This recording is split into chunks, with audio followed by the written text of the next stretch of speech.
Page 18। Samudragupta 335-380 ई। समुद्रगुप्त चंद्रगुप्त प्रथम का पुत्र एवं उत्तराधिकारी था, जिसे गुप्त साम्राज्य के विस्तार का श्रेय दिया जाता है। समुद्रगुप्त के दरबारी कवि हरिशेन ने प्रयाग प्रशस्ति की रचना की तथा इसे कौशाम्बी के अशोक स्तंभ पर खुदवाया गया। वर्तमान में ये स्तंभ इलाहाबाद में स्थित है। प्रयाग प्रशस्ति में ऐसा वर्णन है कि समुद्रगुप्त ने आर्यावर्त उत्तरी भारत के 8 राजाओं को पराजित किया था। समुद्रगुप्त ने अपने पराक्रम का परिचय देते हुए उत्तर में हिमालय की तलहटी से दक्षिण में नर्मदा नदी तक तथा पूर्व में हुगली से पश्चिम में यमुना व चंबल नदी तक अपने साम्राज्य का विस्तार किया। अपने अजेय युद्ध अभियानों एवं साम्राज्य विस्तार के कारण समुद्रगुप्त को भारत का नेपोलियन कहा जाता है। समुद्रगुप्त ने न केवल उत्तर भारत के प्रदेश में प्रत्यक्ष शासन किया, बल्कि शेष प्रदेश समुद्रगुप्त की अधीनता स्वीकार कर उसके प्रति आदर व्यक्त करते थे। श्रीलंका के राजा मेघवर्मन द्वारा बिहार के गया में एक बौद्ध मठ बनवाने हेतु अनुमति मांगे जाने का उल्लेख मिलता है। समुद्रगुप्त संगीत प्रेमी था। इसका प्रमाण एक सिक्के से मिलता है, जिसमें उसे वीणा बजाते हुए अंकित किया गया है। समुद्रगुप्त द्वारा अश्वमेध यज्ञ करवाने के भी प्रमाण मिले हैं। चंद्रगुप्त द्वितीय 380-412 ई। चंद्रगुप्त द्वितीय विक्रमादित्य का शासनकाल गुप्त साम्राज्य का स्वर्णयुग कहलाता है। गुप्त साम्राज्य के उत्कर्ष, सुरक्षा एवं राजनैतिक शक्ति विस्तार के लिए उसने वैवाहिक संबंध और विजय को माध्यम बनाया। चंद्रगुप्त की पुत्री प्रभावती का विवाह वाकाटक राजा रुद्रसेन द्वितीय के साथ हुआ। यह ब्राह्मण कुल का था तथा मध्य भारत में शासन करता था। फाहियान चीनी यात्री चंद्रगुप्त द्वितीय के काल में भारत आया था। फाहियान भारत में 14 वर्षों 399-414 ई तक रहा था। चंद्रगुप्त द्वितीय ने शक शासकों को पराजित करने के उपरांत विक्रमादित्य की उपाधि धारण की। चंद्रगुप्त ने उज्जैन को अपनी दूसरी राजधानी बनाई। वो कला, साहित्य, संस्कृति का संरक्षक भी था। उसका दरबार कालिदास, अभिज्ञान शाकुंतलम, कुमार संभवम आदि के रचयिता तथा अमर सिंह अमरकोश के रचयिता पाल सहित 9 रत्नों से सुशोभित था। ये 9 रत्न थे: कालिदास, धन्वंतरी, अमर सिंह, वराहमिहिर, शंकु, बेताल भट्ट, घटकरर, शपणक एवं भरूची। मेहरौली लौह स्तंभ और दिल्ली का संबंध चंद्रगुप्त द्वितीय से माना जाता है, जिसमें इसे चंद्र नाम से संबोधित किया गया था। कुमारगुप्त 412-455 ईओ। चंद्रगुप्त द्वितीय के पश्चात उसका पुत्र कुमारगुप्त शासक बना। वो कार्तिकेय का उपासक था, किंतु अन्य धर्मों को भी सम्मान देता था। कुमारगुप्त ने नालंदा महाविहार की स्थापना की, जो कालांतर में शिक्षा का प्रमुख केंद्र बना। स्कंदगुप्त 455-467 ई। स्कंदगुप्त कुमारगुप्त का पुत्र था। उसके शासन के वक्त हूण जाति के लोगों ने गुप्त साम्राज्य के खिलाफ विद्रोह शुरू कर दिया। हूणों को पराजित करके उसने गुप्त साम्राज्य को विघटन से बचा लिया। वो विष्णु का उपासक था। इसने चंद्रगुप्त मौर्य द्वारा निर्मित सुदर्शन झील का पुनरुद्धार करवाया था। संभवतः विष्णुगुप्त अंतिम गुप्त शासक था। पहली बार किसी के सती होने का प्रमाण गुप्त काल में 510 ई के भानुगुप्त के एरण अभिलेख से मिलता है। गुप्त काल साहित्य का स्वर्णयुग माना जाता है। इस काल के प्रमुख रचनाएं निम्नलिखित हैं: कालिदास अभिज्ञान शाकुंतलम, मालविकाग्निमित्रम, रघुवंशम, कुमार संभवम, मेघदूत, ऋतुसंहार, विक्रमोर्वशीयम। विष्णु शर्मा पंचतंत्र, वात्स्यायन, कामसूत्र, अमर सिंह अमरकोश, कामंदक, नीतिसार, शूद्रक, मृच्छकटिकम, आर्यभट्ट आर्यभट्टियम, सूर्य सिद्धांत, दशगीतिका, ब्रह्मगुप्त ब्रह्म सिद्धांत।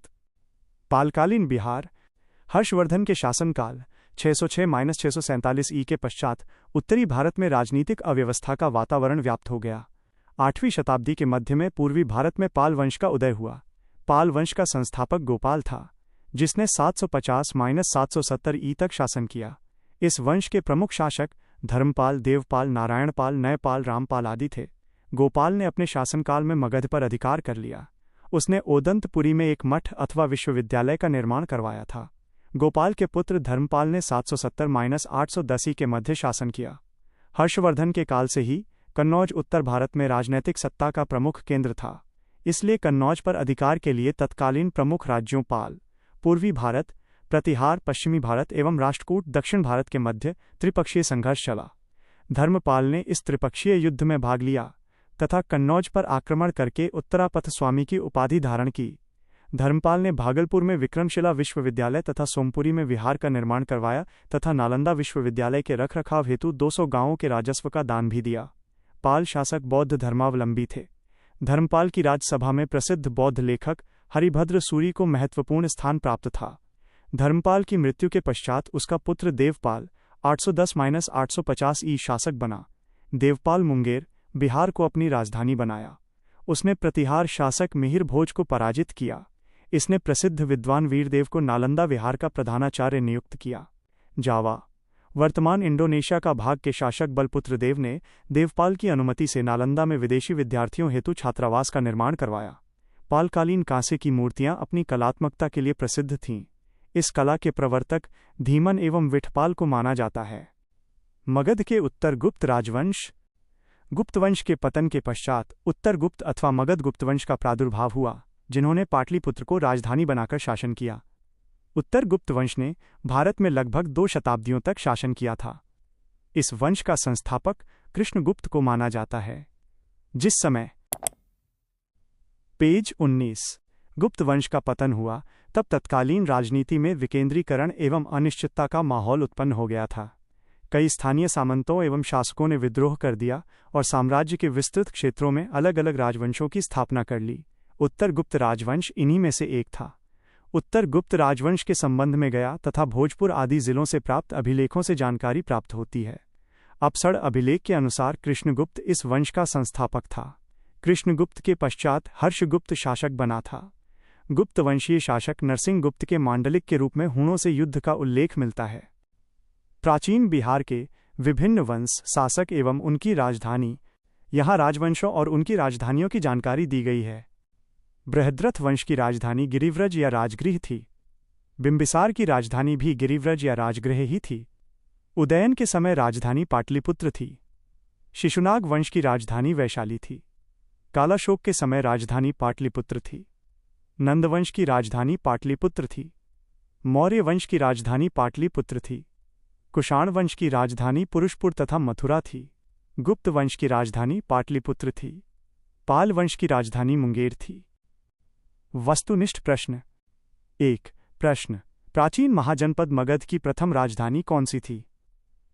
परीक्षा बीपीएससी 66वीं संयुक्त प्रारंभिक परीक्षा 27 दिसंबर 2020 विकल्प। ओम ए पाटलिपुत्र, ओम बी वैशाली, ओम सी चंपा, ओम डी अंग, ओम ई उपर्युक्त में से कोई नहीं, उपर्युक्त में से एक से अधिक। सही उत्तर ओम ई उपर्युक्त में से कोई नहीं, उपर्युक्त में से एक से अधिक। 2 प्रश्न, बिहार के चिरांद नामक पुरास्थल की प्राचीनतम संस्कृति है? परीक्षा बीपीएससी 66वीं संयुक्त प्रारंभिक परीक्षा 14 फरवरी 2021 विकल्प। ए पुरा पाषाणिक संस्कृति, बी मध्य पाषाणिक संस्कृति, सी नव पाषाणिक संस्कृति, ऑन डी ताम्र पाषाणिक संस्कृति, ऑन डी उपर्युक्त में से कोई नहीं, उपर्युक्त में से एक से अधिक। सही उत्तर ऑन सी नव पाषाणिक संस्कृति। 3 प्रश्न, पाटलिपुत्र में बुलाई गई प्रथम जैन संगीति के अध्यक्ष कौन थे? परीक्षा बीपीएससी 65वीं संयुक्त प्रारंभिक परीक्षा 17 फरवरी 2020 विकल्प। ऑन ए वसुमित्र, ऑन ई स्थिरमती, ऑन सी स्थूलभद्र, ऑन सी स्थूलभद्र, ऑन सी उपर्युक्त में से कोई नहीं, उपर्युक्त में से एक से अधिक। सही उत्तर ऑन सी स्थूलभद्र। 4 प्रश्न, किस शासक ने अपनी राजधानी पाटलिपुत्र में स्थानांतरित की थी? परीक्षा बीपीएससी 65वीं संयुक्त प्रारंभिक परीक्षा 17 फरवरी 2020 विकल्प।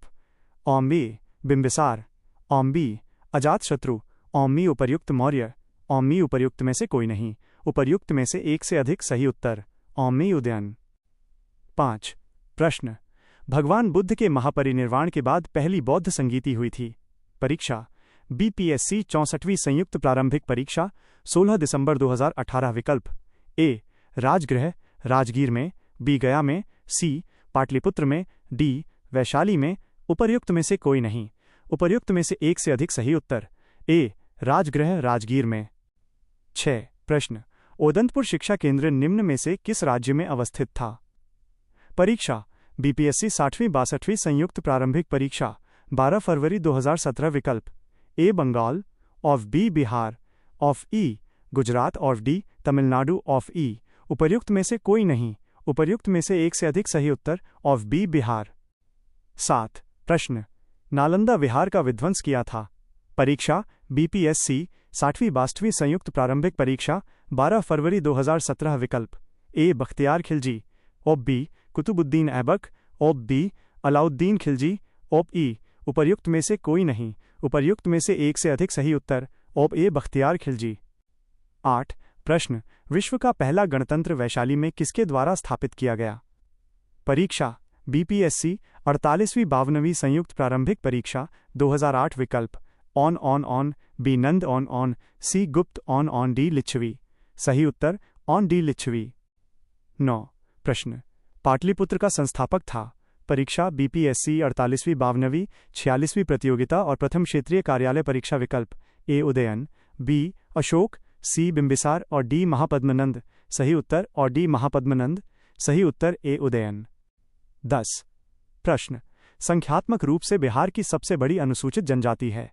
परीक्षा सीडीपीओ 2018 प्रारंभिक परीक्षा -15.7.2018 विकल्प on A Munda on B Santhal, C Gond on D Kora on B Santhal, on B कोई नहीं, उपर्युक्त में से एक से अधिक सही उत्तर ऑन बी संथाल। 11 प्रश्न, बिहार सरकार की ऑर्गेनिक कॉरिडोर योजना के तहत निम्नलिखित में से किसके किनारे पास जैविक कृषि को बढ़ावा दिया जाएगा?